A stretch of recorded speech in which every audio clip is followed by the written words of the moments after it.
Welcome to the Carbon mini-series within the Exploring Opportunities podcast, brought to you as part of the Future Farming Resilience support delivered by NIAB, AKC and Savills working in partnership.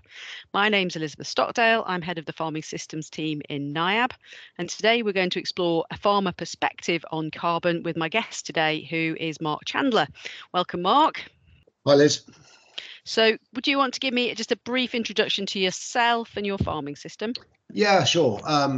I have been farming back here at home for about 20 years. We're down in Petworth in West Sussex, just on the north side of the South Downs, and just right on the edge of the lower Weald. So we're sort of right on the edge of a lot of very different soil types. We're an arable farm here in partnership with my father, and we cover about 3,500 acres. Half of that is our own AHA tenancy, and the other half is made up of various neighbours under contract farming agreements and some small FBTs and that sort of thing. So we've been arable farmers for about 20 years, really, since I came home. We used to be a mixed farm with livestock, suckler herd, potatoes, and we changed tack in 2000. And yeah, we're like everybody, going through a period of transition. So we've sort of fast forwarded over the last 3 or 4 years we thought we were pretty set. We thought we'd realised how we should farm this land, and we've been doing it the same way for probably 10, 15 years once we sort of converted to an all arable system, and it's all changed. So here we are, learning from scratch, starting again, and almost at the beginning of a new journey, really. Mm-hmm. So I've been talking about soil and organic matter and soil health throughout my 20 odd years career as a researcher, but what got your interest in carbon on farm? I mean, we've always been interested in soil, obviously, because that's at the very crux of everything we do as arable farmers. And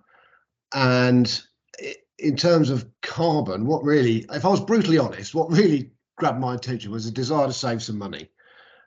So it was back in about, I think it was 2019, when we had that really, really wet autumn. We didn't plant any autumn crops whatsoever. And the reason we didn't do that is because we had just started sort of investigating cover crops and reduced tillage. We weren't direct drilling then.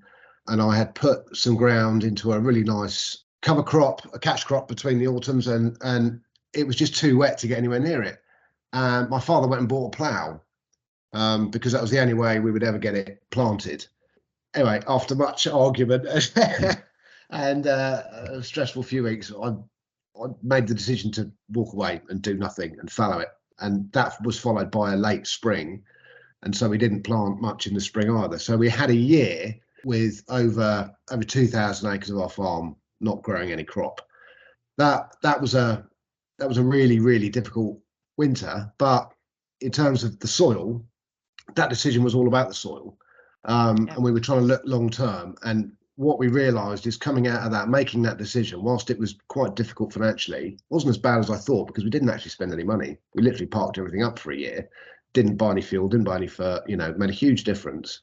It wasn't a problem in terms of our profit and loss accounts. It was a lean year, but it wasn't a disaster. And the following autumn, it was a different farm. And that sounds a ridiculous thing to say, but that 1 year, just being very, very kind to it. And in the spring, we put it all into a summer legume mix, so it didn't lie without a plant in the soil for a year. And we spent a lot of time digging holes and observing it and looking and seeing what we could do. And it led us to buy the direct drill, because once I'd had that there for a year, I didn't want to rip it up again. So that's really what sparked our real focus on it. We've always tried to do our best for the soil. We haven't been ploughing here for 25 years, but this is sort of a different level now, because we understand what difference that can make in all of those things that impact your bottom line.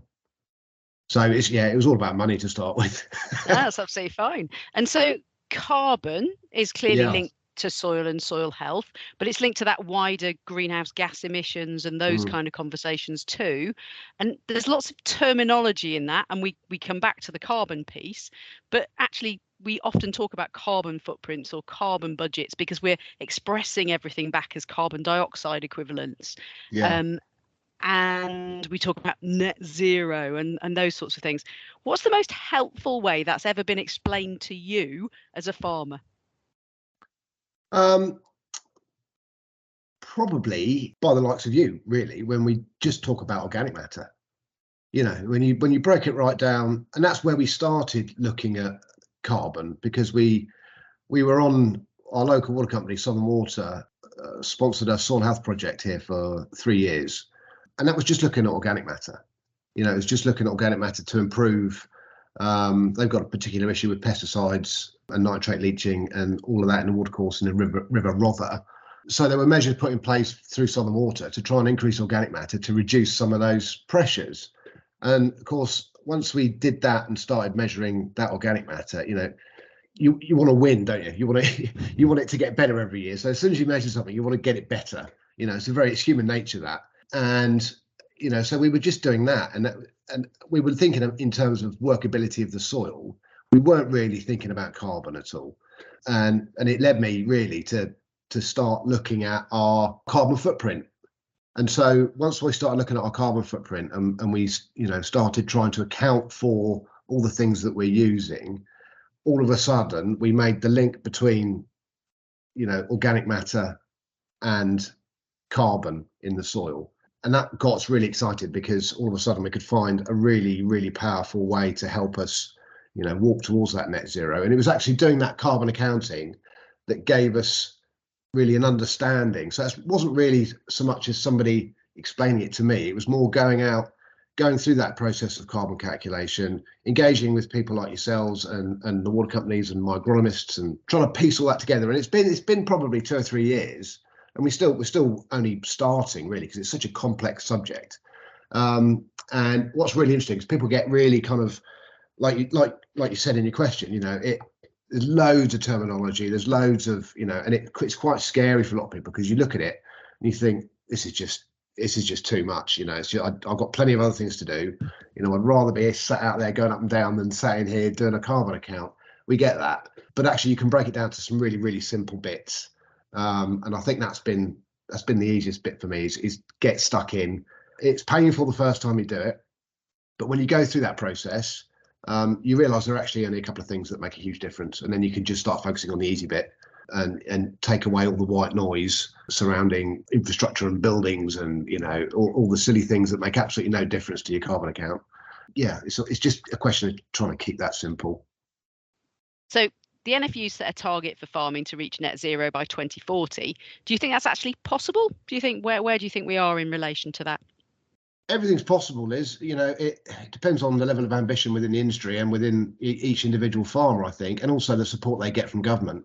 It is an ambitious target. You know, it was quite inspiring when I was at the conference when Minette announced that target, that 2040 target, and that's 10 years in front of the government's target for the rest of industry.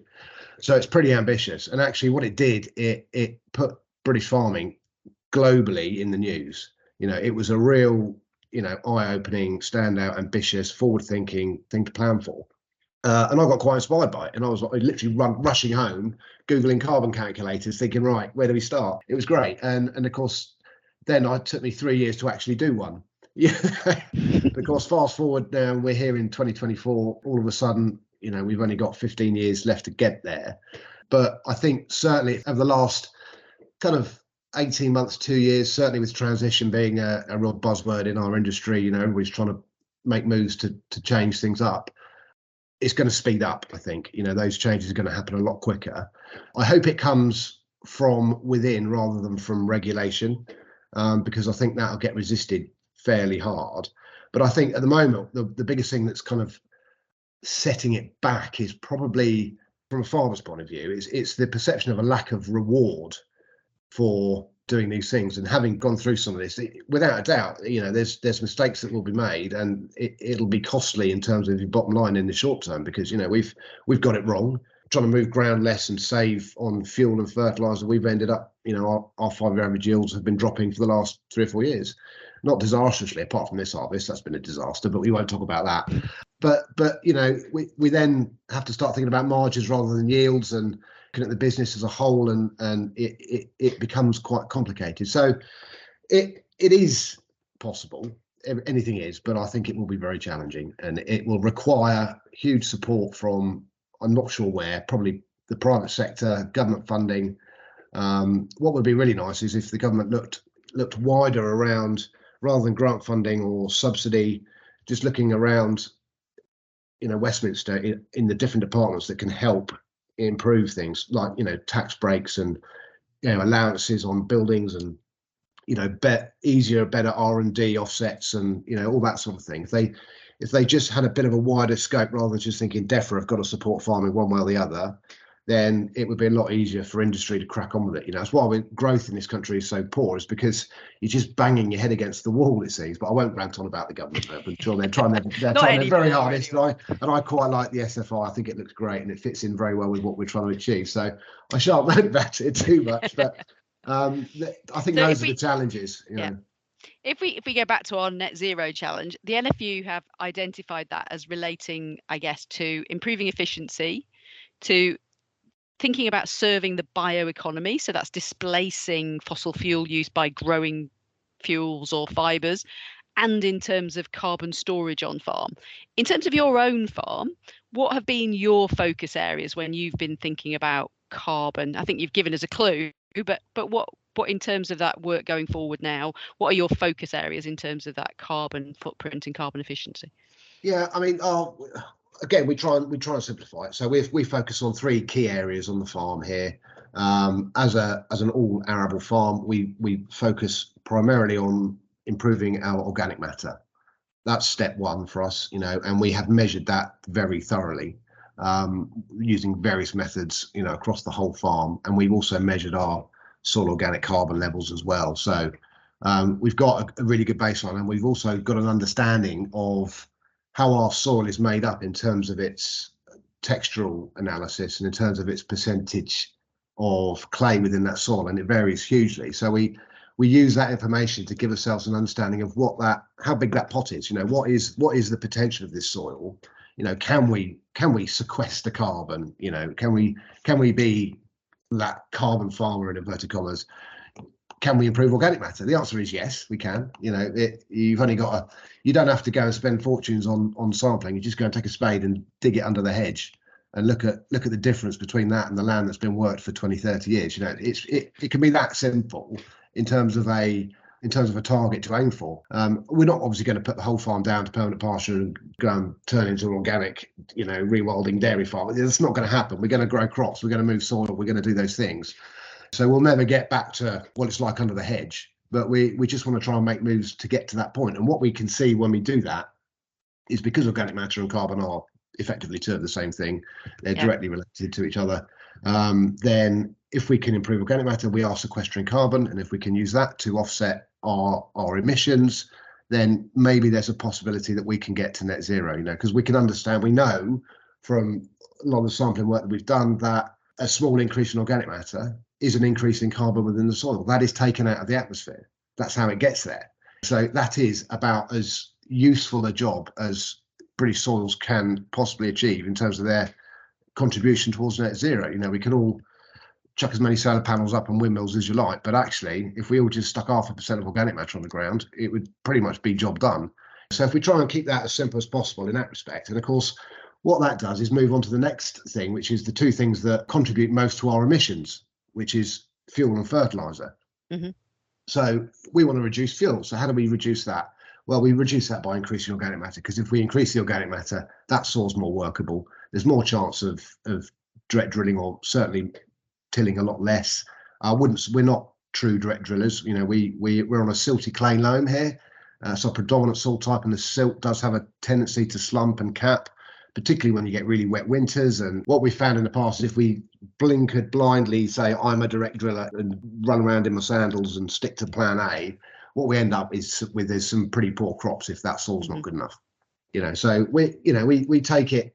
I don't like going out cultivating because it's expensive and it burns fuel. But I also have to make a business decision about how I'm going to grow that crop. For us, it's a combination of as little as possible and hopefully almost nothing. But key to that is roots in the ground and good friable soil, and that job just gets easier. But sometimes you've got to go and mend it, and that's not the end of the world. What's tricky for us in terms of the fuel thing is, in England, with a maritime climate, growing cereal crops, you've got to dry it. And you can do as little out in the field as you like, and then if you look at how much fuel it takes to grow a kilogram of grain, last year that was great. this year it looks horrendous because we've burnt 15,000 litres of diesel drying crops, and that's something that a lot of the world doesn't have to worry about. So when we're trying to compare ourselves with places elsewhere, it's almost impossible. It's a bit like, no, every farm's different, every country's different, every climate's different. But we can certainly reduce it. The fuel thing's really interesting because this season is the first year we started monitoring fuel usage for every job in every field. So whilst, as an arable farmer, we've always recorded seed, fert and spray. Half the country uses Gatekeeper, frustratingly, but it is a very functional tool. And now we're doing that with fuel as well. So, and it's interesting because it's got the guys really, really interested in it, because they'll go out, and we've been out planting cover crops this week, and my chaps will come back and they'll say, well, that field did, we used 5 litres a hectare in that field, and this field worked a bit better and we used 4.6 litres a hectare. And it's all these little marginal gains that we try and add up. So by the end of this season, we'll have a per field fuel usage, very accurate per field fuel usage. That scares everybody, because when you get asked about your fuel usage, you go, well, how much diesel did I buy last year? You go look at the accounts and you go, well, that's divided by how many fields have I got? And that's 65 litres a hectare. That's kind of that's where I was last year, and it's not good enough. You can't reduce fuel usage looking at it like that. So that's kind of the next big thing. And then fertilizer, which actually contributes, I think last year it contributed to something like 58% of our total emissions came from the use of artificial fertilizer. So that, when you plug that into the accounts, you think, oh, how on earth are we? And we cut back. We cut back on fertilizer because it was very expensive. Again, I didn't cut back on fertilizer because I'm trying to save the planet. I just felt like that last 50, 60 kilos was too much money for what I thought I was going to gain from it. Rightly or wrongly, our yields were down as a consequence, but whether it was to do with that or not, I don't know. I don't think it was, because we do nutrient analysis on the grain, and that was fine. So we've historically put too much on because it's been cheap, and no farmer wants to hold a crop back because you've got it in the ground, you've got it up. I mean, why would you hold it back by saving yourself 10 quid? That's not great. So we're always going to use fertilizer. That's a given. We can use different types of fertilizer. There's some net zero fertilizer coming in from Spain that Marks and Spencers are encouraging all their dairy farmers to use, and our local merchants are pushing quite hard. Is that net zero fertilizer? I don't know.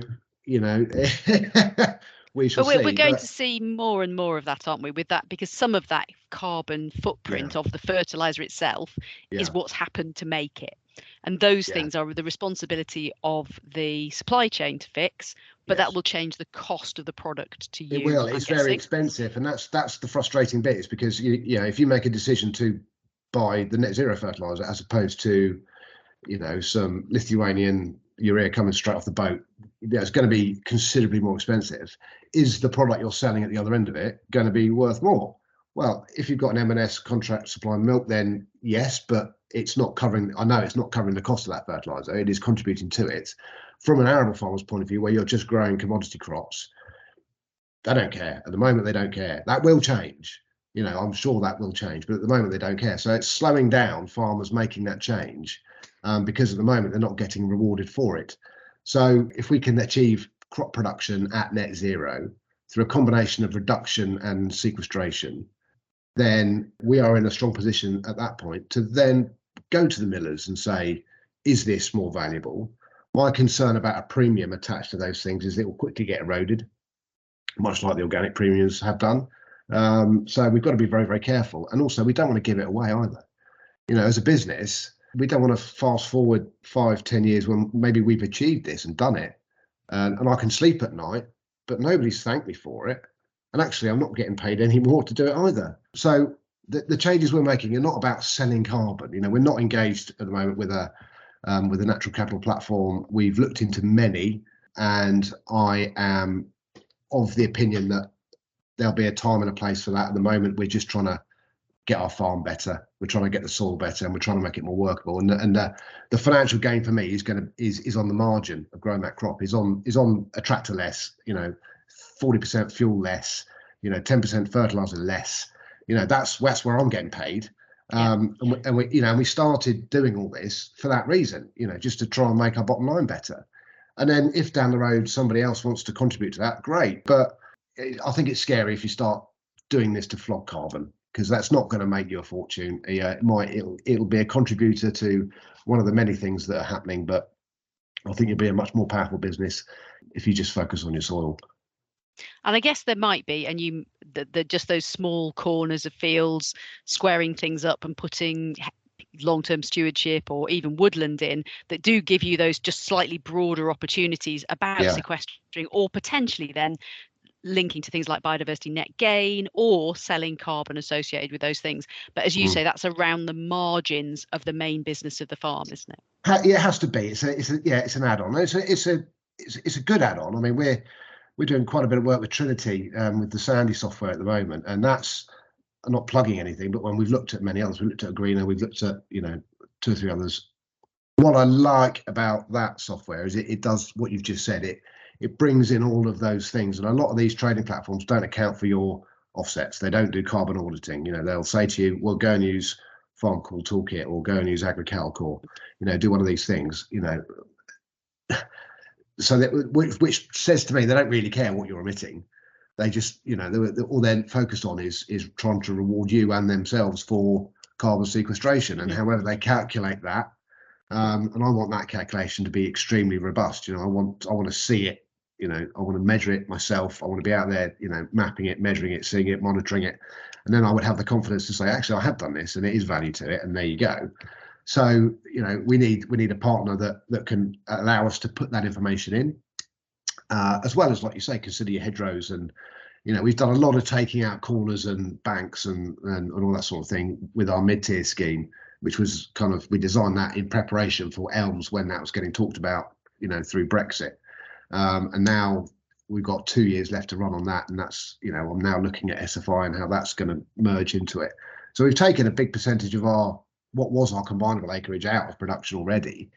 But of course, as soon as you take the bad bit out, you get a new bad bit. Because you take the headland out, you think, oh, that's really good, I've taken that rubbish headland out, and then you get a new headland where where the field used to be, and 5 years later you think, oh, you look at your yield maps, you think I could take a bit more of that out. But once again, it's the data is really important in making those decisions, because if you look at your whole farm, I get constantly frustrated with trying to import yield map data, but it is a powerful tool. When you look at the margin maps on your farm, and you kind of know it. I mean, you don't need yield maps and all the data to know what's the crap bit on the field, because your combine driver will tell you, you've walked it 10 times, it's that 3 acres down the bottom under the wood that's north facing, and it would be better off getting funded in something completely different.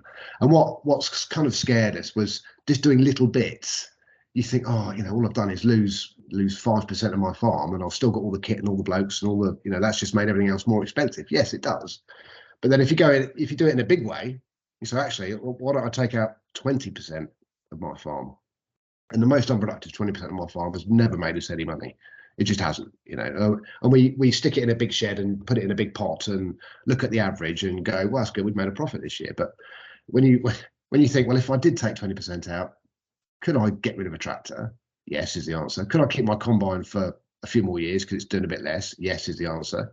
And all these things just start adding up. And actually, it's lovely, because when you walk on a farm, if you engage in stewardship because you genuinely enjoy it, and you think that's a really good option, and I want to do a good job of that, it's really rewarding. For me, I almost enjoy it as much, if not more, than growing the crops. Trying to get infill flower strips right is a real challenge, but it's really enjoyable. If you jump into stewardship thinking, how do I get paid? How do I get the most funding for the least amount of effort?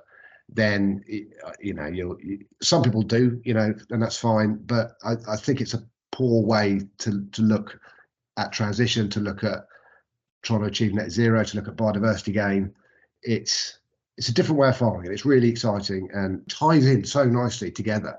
Every time you go and try and sort one thing out, it's had a result for another thing. You go and sort your organic matter out, bang, all of a sudden your carbon audit's a bit better.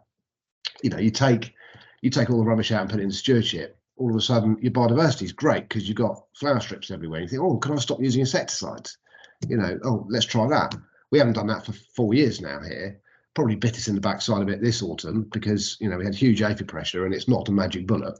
But when you look across a all the time we look at farming in a 12-month cycle, we make poor decisions, in my opinion, because you think, I've got to crop it all this year. We've got to have 50% wheat. Bang, bang, bang, bang, bang. This is what we need to do. If you start looking at that over 3, 5, 10 years, you think, well, actually, in that 10 years, what about a 2-year legume fallow? What about giving this land a day off or 2 years off? And does that add up over 10 years? Well, yeah, it does, because my break crops are only breaking even. I can grow wheat either side of it. So I've just grown 2 wheats in 4 years, and I've had a 2-year legume fallow, which I've been paid for. My combine's done half as much.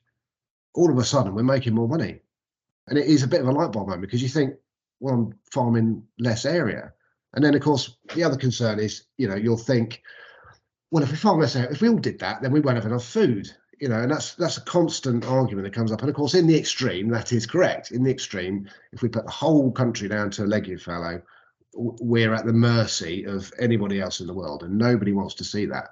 But the fact of the matter is, a third of this country's arable or productive farmland is only providing us with a very small percentage of our national yield. So it's a bit like the dairy industry. When you see lots of dairy herds go out, smaller unproductive herds, the amount of milk that's getting produced doesn't change much. The most productive bits of land will need to be pushed as well as they can be pushed.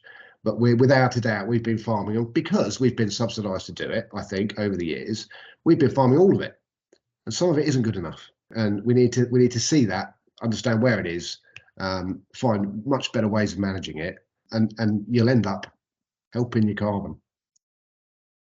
So we could carry on talking about all sorts of things.